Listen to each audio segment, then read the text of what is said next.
Alors aujourd'hui, je vais vous parler de ce qui m'intéresse dans le travail de la musique aléatoire.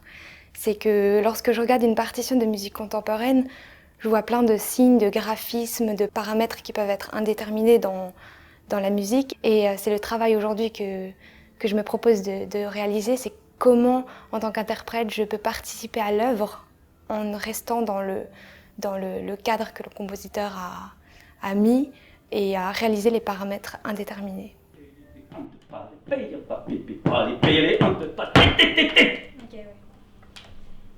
On va sentir Ça soit vraiment des gestes, parce que j'ai alterné des gestes très longs et des gestes extrêmement resserrés. Ce qui m'intéressait, c'est en effet ce parcours aléatoire, puisque l'interprète est amené à changer de parcours à chaque fois. Il y a une règle très simple qui fait qu'il doit alterner les lettres et les chiffres, que tout ça dessine une sorte de schéma en étoile avec un nœud central, un noyau, qui peut être joué à n'importe quel moment de la pièce. On peut commencer par ça, on peut finir par ça, on peut le mettre au milieu. Alors tout d'abord, nous avons l'introduction I qui doit obligatoirement être jouée au début, peu importe l'ordre aléatoire des fragments, mais I doit être toujours placé au début. Et ensuite, l'interprète peut choisir soit de commencer par une lettre ou soit par un chiffre. S'il choisit de commencer par une lettre, il va devoir alterner strictement un chiffre, lettre, chiffre, lettre. Donc par exemple, si je commence par le chiffre 2, je dois poursuivre par une lettre. Donc ce qui serait possible, ce serait par exemple de commencer par l'introduction, le chiffre 2, E, 5, A, 1, C, 3, N, B, 4, D. Et si je veux commencer par une lettre, ça peut donner cet exemple, l'introduction, le C, 4, B, 1, E, 2, N, D, 5, A et 3.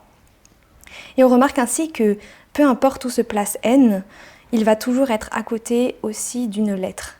Et donc ainsi, il y aura plus de 20 millions de combinaisons possibles de parcours que l'interprète pourra choisir dans l'étoile. Voilà, on crée un lieu avec une géographie et l'idée c'est de circuler le plus librement à l'intérieur de cette géographie avec cette idée que chaque parcours étant à chaque fois renouvelé, on peut faire le pari, en tout cas poser le postulat que ces enchaînements à chaque fois renouvelés vont déclencher des allures sonores, expressives qui vont être relativement variées d'une représentation à une autre, donc ne pas figer l'acte musical dans des choses très cadrées, mais laisser apparaître l'inattendu.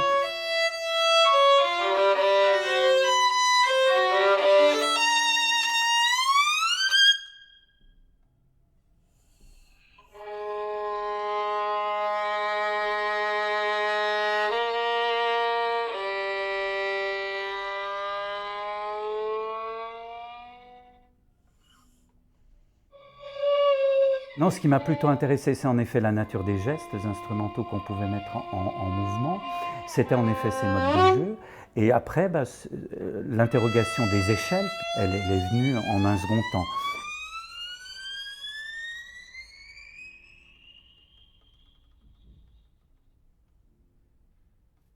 Il y a clairement des pièces qui donnent du genre de liberté, comme un peu la pièce de Puntos, la manière d'organiser en fait la partition.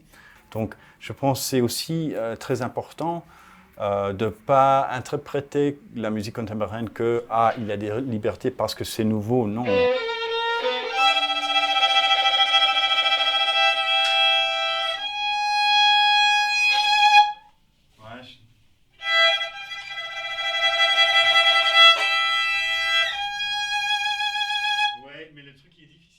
Comment enchaîner chaque section d'une manière qui est assez random.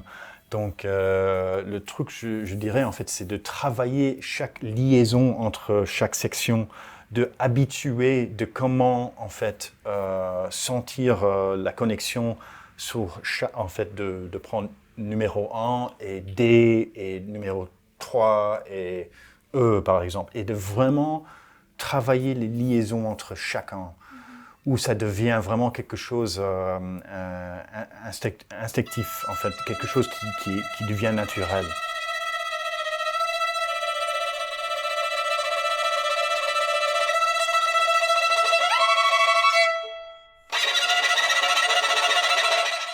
Dans Étoile, il y a 4 paramètres indéterminés, c'est-à-dire l'ordre des fragments.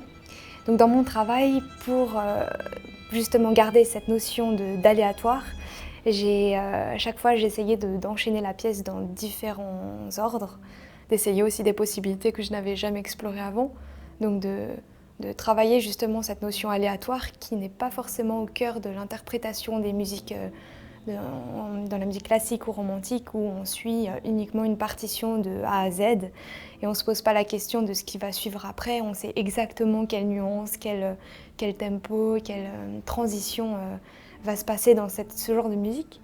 C'est un métier qui doit être tout sauf automatique, donc c'est le paradoxe. Oui. Il est très fort ce paradoxe, je trouve. Un bon interprète, c'est quelqu'un dont tu te dis, mais il vient de l'écrire cette musique, il l'improvise quelque part. Ensuite, il y a eu le temps que je prends entre les fragments. C'est aussi quelque chose de très aléatoire, puisque comme je ne sais pas ce que je vais jouer, tout peut arriver finalement.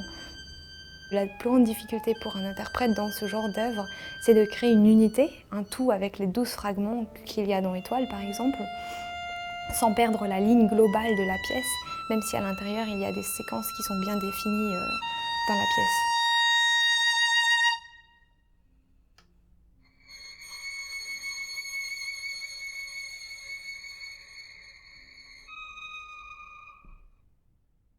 Penser que telle séquence est comme une balle que tu lances et qui va aboutir sur la séquence d'après. Parce qu'il y a quand même des choses qui sont, tu vois par exemple, ça peut être une levée de quelque chose d'autre.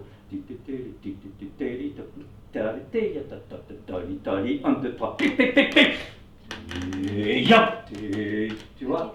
Ensuite, il y avait les notions de tempo. Alors il y a 9 fragments dans Étoile où il ne figure pas d'indication de tempo. Le tempo, pour moi, venait automatiquement, même si le compositeur n'avait pas noté très clairement une indication. Par contre, il y avait deux fragments où je trouvais que des nuances étaient vraiment possibles à faire. Donc, je me suis amusée aussi à varier les tempos, à prendre le fragment très rapidement ou au contraire très court. Je n'ai pas indiqué de tempo sur celui-là, parce que je pense que le tempo peut changer selon de là où il vient. Tu as vu, globalement, j'invite des tempi.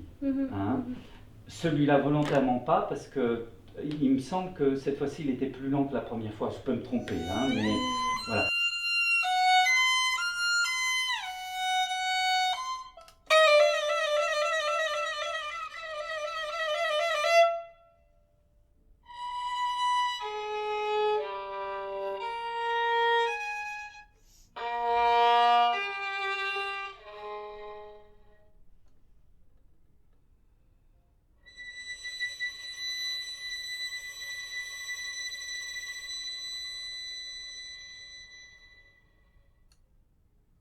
Et il y avait un fragment finalement où la vitesse et la nuance étaient prises ad libitum. Par exemple, ce fameux passage justement de ça, moi je le voyais très, on en avait parlé, je voyais exactement, parce que vitesse et nuance ad libitum, je voyais vraiment très simple, et c'est là la résultante finalement de quelque chose de rapide et qui va dans ce genre de truc pour aller sur si bémol, enfin quand même quoi. Oui, mais finalement, c'est vrai que cette idée de pouvoir, ne sachant pas d'où on vient et peut-être le faire rapidement avec un décrescendo, puisque c'est ad lib, peut être complètement différent. Et ça, c'est un truc qu'on n'avait pas pensé. Donc ça donne une ouverture finalement d'expression et de jeu qui va être énorme. Qui va être vraiment c'est quand même une certaine place d'aléatoire, parce que l'aléatoire a quand même beaucoup préoccupé beaucoup les musiciens il y a quoi, depuis 60 ans, 70 ans maintenant. Et ça prend plein de formes, l'aléatoire. Et beaucoup de compositeurs ont généré leur propre aléatoire à eux.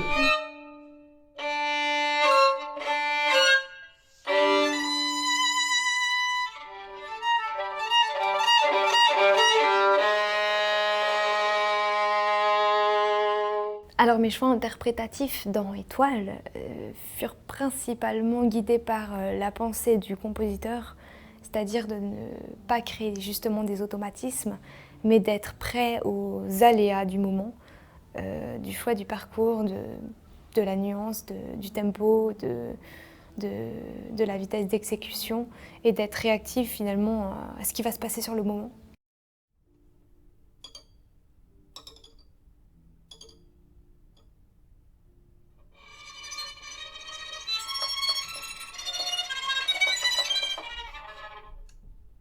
Ce qui est formidable à notre époque, c'est qu'on a des siècles de musique qui font qu'on a la modalité avec tous les espaces que ça ouvre, on a la tonalité, on a le dodécaphonisme, on a le bruitisme, on a la musique spectrale, on a la musique amplifiée, le son élargi.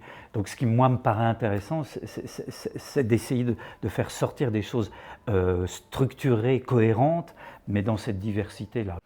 Mais voilà, tout évolue, et quel sera l'acte de composition dans un siècle ? Haydn reviendrait aujourd'hui, je pense quand même qu'il aurait un peu des petites surprises de voir qu'en effet, tout a beaucoup changé. Nous, ce serait la même chose si on nous prête vie et qu'on revient au XXIe siècle. C'est vraiment d'être là-dedans. Yanatata!